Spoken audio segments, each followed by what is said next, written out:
परम श्रद्धेय वंदनीय पूज्य स्वामी जी महाराज, हमारे सभी पूज्य स्वामी ब्रह्मेशानंद जी, पूज्य स्वामी जी, हमारे पतंजलि के संतगण, पूज्य साध्वीगण, पतंजलि योग समिति के माध्यम से श्रद्धेय स्वामी जी के नेतृत्व में सेवाएं दे रहे भाई बहन, और आज प्रातःकालीन इस बहुत सुंदर बेला में समुद्र तट पर गोवा की इस पवित्र भूमि पर अपने मन को सुंदर बनाते हुए, तन को निरोग बनाने के लिए पधारे हुए आप सभी भाई बहनों का मैं हार्दिक अभिनंदन के साथ आप सबको मैं प्रणाम करता हूँ।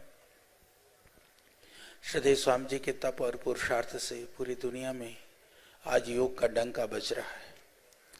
यूं तो यही गोवा की भूमि सारी दुनिया जानती है, मस्ती की भूमि है, सुख की भूमि है। आदमी परेशान होता है तो कहते कहाँ चलना, बोले गोवा चलना है।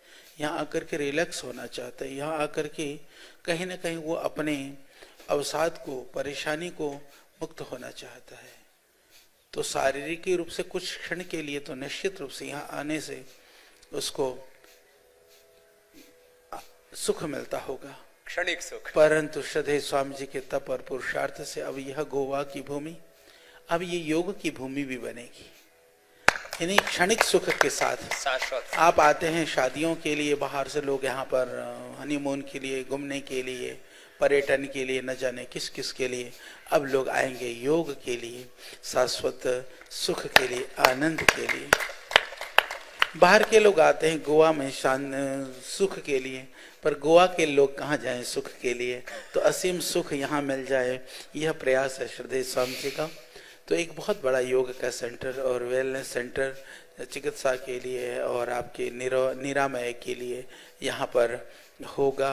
यह आप सबके लिए बहुत ही खुशी की बात है।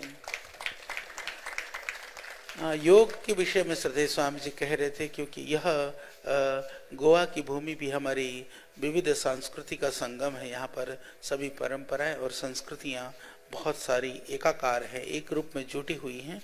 तो सबको यह समझना चाहिए कि योग भी हम सबको एकाकार करने का काम करता है, हमको जोड़ने का काम करता है। योग बिछुड़वाने का कोई काम नहीं करता है। ये सही बात है कि योग के जो प्रणेता थे, जिन्होंने अनुसंधान रिसर्च किया, वो सत्य सनातन वैदिक धर्म के परंपरा के हमारे ऋषि और महर्षि थे। तो कभी भी चिकित्सा के लिए हम यह नहीं ढूंढते हैं कि कौन सा इंजेक्शन का आविष्कार किस मजहब के व्यक्ति ने किया या किस औषधि का आविष्कार किसने किया। इसी तरह से हमें एक सूत्र में यह सोचना चाहिए कि आविष्कर्ता हमारे सनातन परंपरा के ऋषि थे, पर उन्होंने जो आविष्कार किया वो मानव मात्र के लिए किया, मनुष्य मात्र के लिए, किसी परंपरा, किसी जाति या किसी क्षेत्र के लिए नहीं। अपितु वह सर्वे भवन्तु सुखिनः की भावना से और सारी दुनिया को वसुधैव कुटुंबकम मान करके किया। तो इसीलिए हम सबको उसका लाभ लेना चाहिए, कोई संकोच नहीं करना चाहिए। और दूसरी बात, श्रद्धेय स्वामी जी जो कहते हैं, जो योग करेगा अपने धर्म के प्रति और निष्ठावान बनेगा। जिस भी परंपरा को आप मानते हैं, जिसको भी उपासना करते हो, जिसकी भी आप आराधना करते हो, यहाँ आराधना उपासना को न तो बदलाया जाता है, न तो उस तरह से कोई बात की जाती है। जिस गुरु के प्रति, जिस परंपरा के प्रति, जिन महापुरुषों के प्रति आपकी निष्ठा है, उस निष्ठा को और दृढ़ करने का काम यहाँ से किया जाता है। तो आप और ऑनेस्ट बने और ईमानदार बने और मानवीय संवेदनाएं और मानवीय मूल्य आपके अंदर और समाहित हो जाएं, उसका यह सुंदर प्रयास रहता है, जिसकी वजह से आज पूरे विश्व को यदि एक सूत्र में बांधने का कार्य है, यदि एक ऐसी कोई अम्ब्रेला, एक ऐसी कोई छत्ता जिसके नीचे सारी दुनिया आ सकती है, तो वो योग ही है। इसीलिए यूएनओ के अंदर पूरे लगभग 170 से ज़्यादा देशों ने उसको एक मत से, एक स्वर से स्वीकार्यता प्रदान की है। तो जब दुनिया योग से निरोग हो रही है, यूरोप से लेकर के, अमेरिका से लेकर के, अफ्रीका से लेकर के विश्व के लोग योग के माध्यम से निरोग होने के लिए बड़े बड़े खर्चे करके, बड़े बड़े पैसा लगा करके दूर दूर से आते हैं। तो हमें उस लाभ से, योग से कभी वंचित नहीं रहना है। इस संदेश को आपको सबके बीच लेकर के भी जाना है। कि स्वयं निरोग रह करके अपने पारिवारिक जनों को भी, अपने घर में भी, तो प्रातः काल के जो 2-3 घंटे हैं श्रद्धेय स्वामी जी के सानिध्य में योग करते हुए निरोग होने का आप प्रयास करें, क्योंकि धर्मार्थ काम मोक्षाणाम आरोग्य मूलमुत्तमम, शास्त्र हमारे यही कहता है।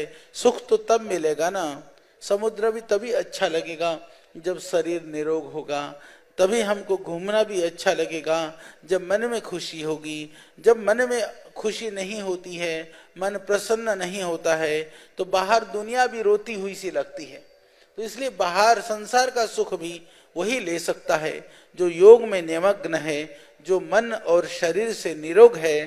तो योग सर्वविध रूप में प्रामाणिक हो चुका है। वैश्विक स्तर पर योग आपको निरोग करने में सक्षम है, निरोग करने का सर्वोत्तम औषधि है, जिसके लिए आपको बाहर से कुछ लेना नहीं है। स्वयं के द्वारा स्वयं की चिकित्सा का यह प्रयास और यह विधा, इस विधा को श्रद्धेय स्वामी जी ने पूरे विश्व में पहुंचाया। आपका सौभाग्य है कि श्रद्धेय स्वामी जी के सानिध्य में आप योग कर रहे हैं, और बहुत सारे हमारे जो संगठन से, संस्था से जुड़े हुए भाई बहन हैं, उनका सौभाग्य है कि श्रद्धेय स्वामी जी के नेतृत्व में आपको योग को जन जन तक पहुंचाने का सौभाग्य मिला है।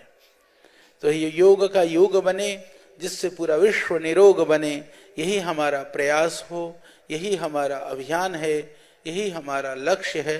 तो आप सबसे यही निवेदन है। और यहाँ पर बहुत सुंदर हमारी संस्थाओं के माध्यम से, संगठन से गतिविधियां हो रही हैं। कल मैं देख करके आया गौशाला, बहुत सुंदर गौशाला। हमने सड़कों से उठाई हुई गायों की इतना सुंदर स्वास्थ्य, इतनी सुंदर सफाई, यह एक अद्भुत उदाहरण है।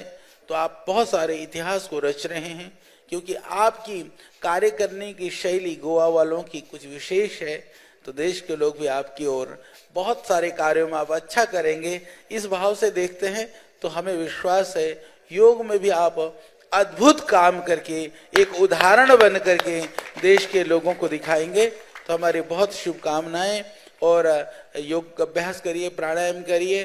जैसे श्रद्धेय स्वामी जी ने कहा कि हमने एविडेंस बेस्ड मेडिसिन के रूप में औषधियों को पूरे विश्व में पहुंचाने का, आयुर्वेद की परंपरा को हमने एविडेंस बेस्ड मेडिसिन के रूप में स्थापित करने का भगीरथ कार्य किया है। आयुर्वेद की औषधियाँ भी पतंजलि के बड़े आनंद के साथ आप सेवन कर सकते हैं, क्योंकि औषधियों के लिए बहुत महत्वपूर्ण होता है डोज डिपेंडेंट जो मैनर होता है, उसके आधार पर आधारित अब हमारी औषधियाँ हैं। तो उनके माध्यम से भी पहले तो प्रयास करना, रोगी ना हो, और यदि कोई बीमारी से हो भी जाए तो प्रथम प्राथमिकता देना आयुर्वेद को। बहुत बहुत शुभकामनाएं आप सबको, बहुत बहुत धन्यवाद। बहुत बहुत प्रणाम।